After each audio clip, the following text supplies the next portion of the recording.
As climate change shapes up as a big issue in this year's federal election, many communities across Australia are taking saving the environment into their own hands.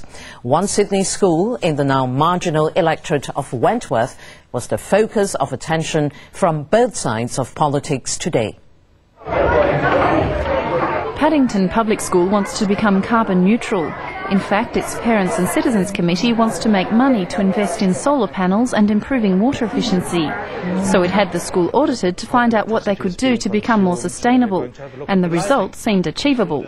If we just paid around $500 a year, we could offset our carbon production. So today, in spite of the rain, parents and teachers donated their skills to raise money.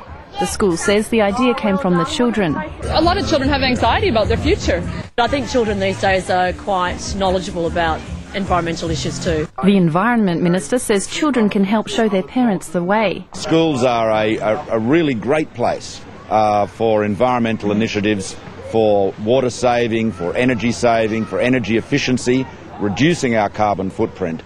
Because they make such a good example to the rest of the community. The Environment Minister says all communities, like schools, need to get involved in saving the environment. And he says Australia needs to explore all avenues, including uranium enrichment. Malcolm Turnbull says nuclear energy needs to be considered because energy-efficient measures alone are not enough to achieve the massive reduction in emissions needed. Where we differ from the Labor Party is that Labor wants to take that option off the table. And I say that is irresponsible. You have to have every option on the table. If you compare it to water, it's like a city that is short of water saying we won't have desalination, or we won't have recycling, or we won't build a new dam. The federal opposition disagrees. I think uranium enrichment in Australia is absolute madness, and nuclear power in Australia would be absolute madness. To deal with greenhouse, we need to take a number of initiatives.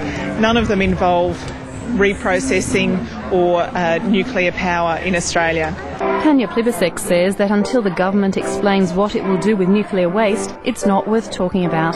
Cassandra Hill, World News Australia.